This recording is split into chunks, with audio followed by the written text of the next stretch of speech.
Welcome back to the CEO Bench. My name is Okila. The CEO Bench is a 1-hour program springing out of Uganda to the rest of the world, giving people an insight into the life of a CEO, either when they're retiring or when they are going up or when they're on the top. What is the journey like for a CEO? How does one get there?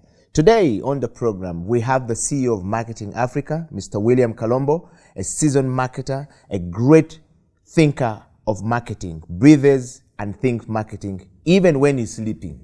Mr. Kalombo, welcome back to the show. Thank you. Marketing in itself is something that most people don't understand very well.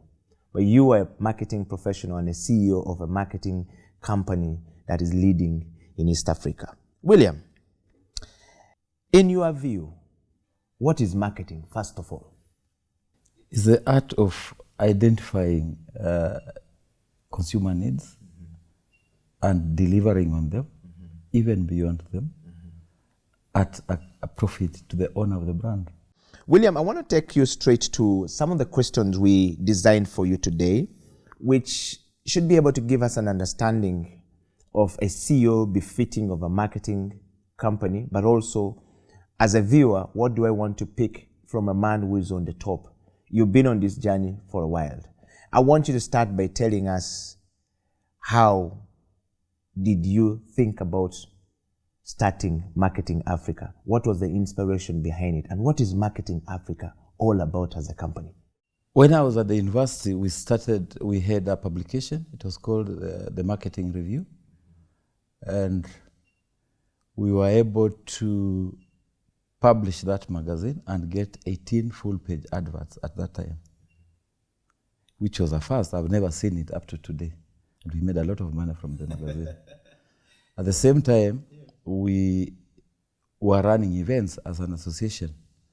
We had an event every week for the 12 months that I led the association. We had industry tours. The most popular, of course, was to the brewery, which was happening every Thursday. So we grew the association to such a level that even the watchmen in the compound wanted to be members of the association because we had so many functions. We were giving a lot of giveaways. We started at that point a canteen.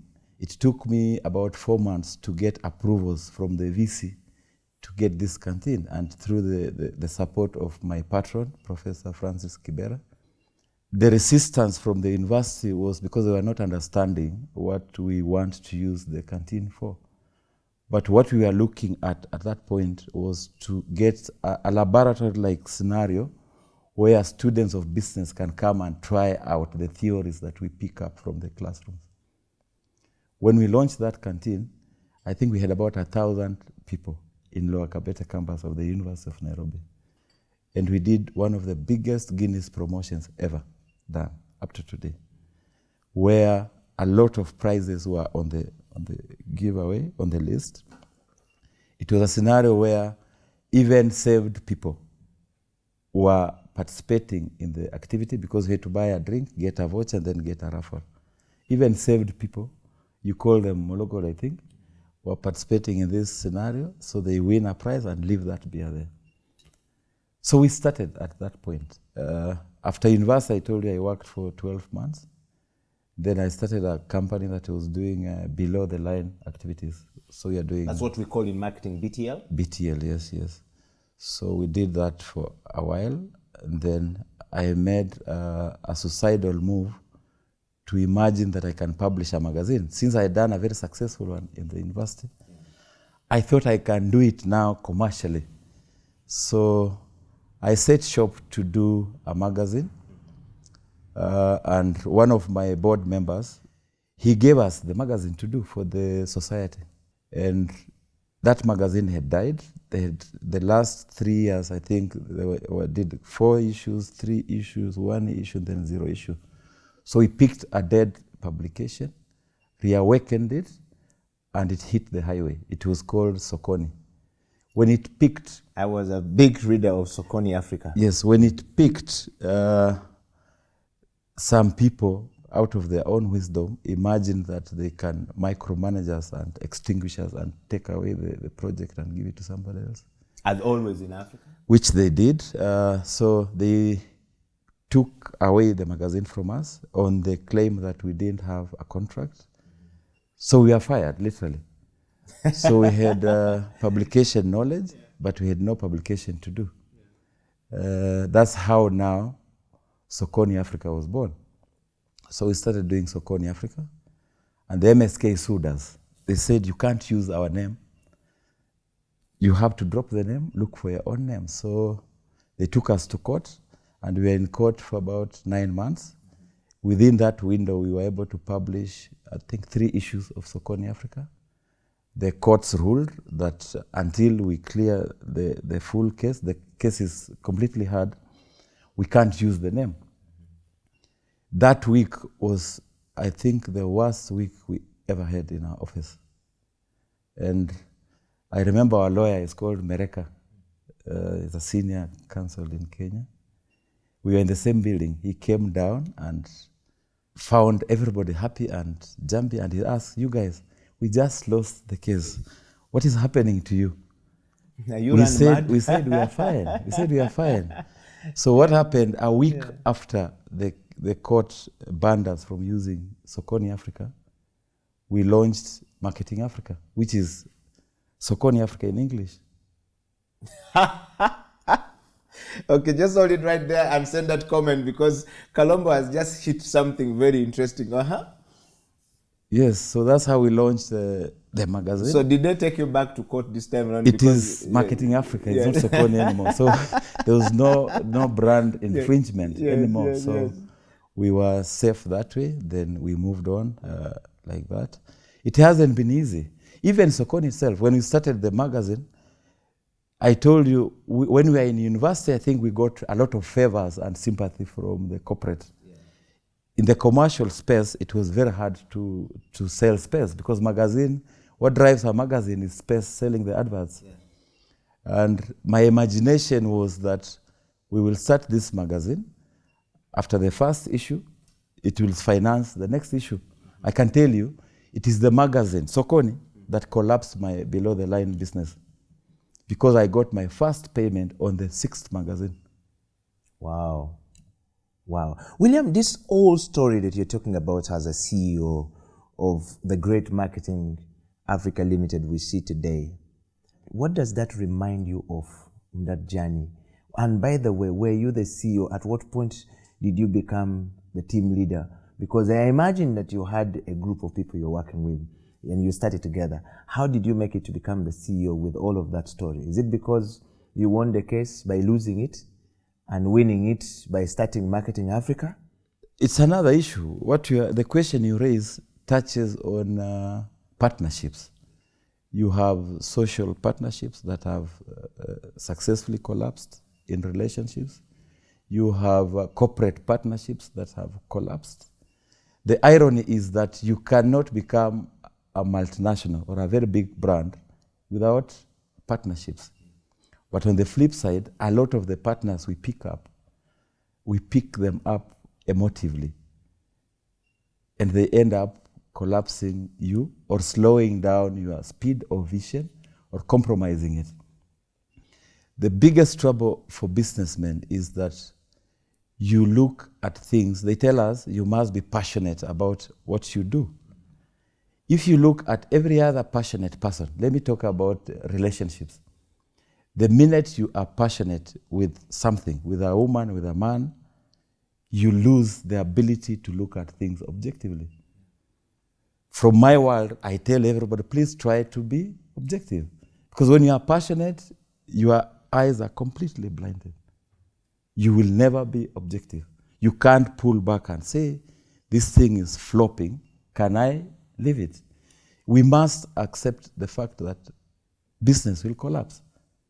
If your passion is in there and it collapses, you are gone. You have one life. In a lifespan, you can run 10 different businesses. We've seen people who thought their biggest line is manufacturing. They end up becoming the best musicians. You can pivot, isn't it? So we should divorce from this idiocracy that passion must be my driver in anything I do. I'd rather be more objective in everything we do. Wow, you are tuned to the CEO Bench. My name is Okila, of course, with Mr. Kalombo, the CEO of Marketing Africa. And we would like to hear from you. Send your kisses and disses coming. If you have a question for Mr.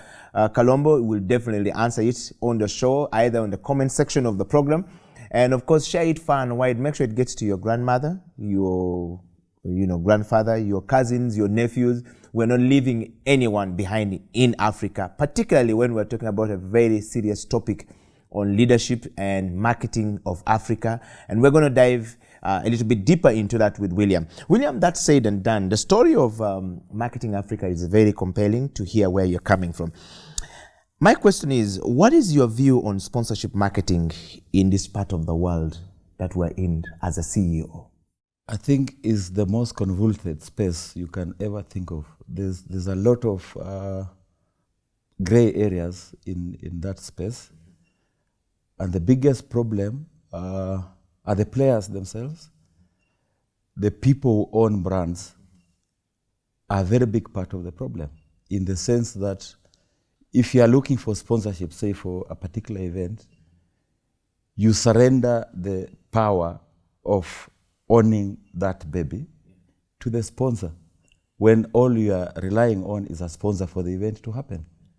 If you have a baby and you are my neighbor, I have a baby as well, they are going to the same school. If they go together to that school, it means there's familiarity, they are at home, nobody can bully them, you get it. So they are happy together. If your baby has malaria and can't afford to go to school, should mine stay home as well? Certainly not. We've positioned our events, our sponsorships to look like, if Eddie cannot sponsor me, I can't do this function. So we are coming up with glossy ideas instead of coming up with what can work and scale it up. I'm talking to the person looking for sponsorship. Don't overdream. Don't come up with what cannot work. Start small, scale it up. If the sponsors you are targeting are aware that without them you cannot move, they will not give you that money. Wow. Or if they know that your project will continue with or without your support, their support, you shall dictate the terms. So we need to be sober enough and arrange things that can run without any injection. Yeah. If you do events like Marketers Night, for instance, our key revenue stream for Marketers Nights is the ticket sale. So we look at the ticket sale and say, this particular event, if you have a budget and you cannot fully finance it from ticket sales, it is an unhealthy event. So we try as much as possible to make sure that we break even on ticket sales, so that then if you attract any sponsorship, it's an additive to the promise, then you can add in a few more things in terms of experience to the people coming. Wow. But the bigger disease is the client themselves. You have people who I'll easily call brand rapists. I'll explain. Yes. In value buying, yes, the brand custodian is one who takes care of the brand. So much so that, assume the brand is your baby. Brands are our babies. If this brand has diarrhea, has malaria, how are you treating the baby, isn't it? Are you rushing to hospital, checking the temperatures, giving them food, making sure they are warm? Are you getting it? But a lot of us are brand rapists, in the sense that we are in the brand for personal gains. We don't care about the brand value. We are killing our brands. You've heard that coming from Mr. Kalombo, and we're going to take another break. And when we come back, Mr. Kalombo will dig deep into the question of marketing, and we want to understand the idea of change management in that space. The post-COVID-19 situation in Africa that affected many businesses across the world. How was Marketing Africa Limited, that holds some of the big events across the region of East Africa, able to pull things through? Stay right there. The CEO Bench will be right back after this break.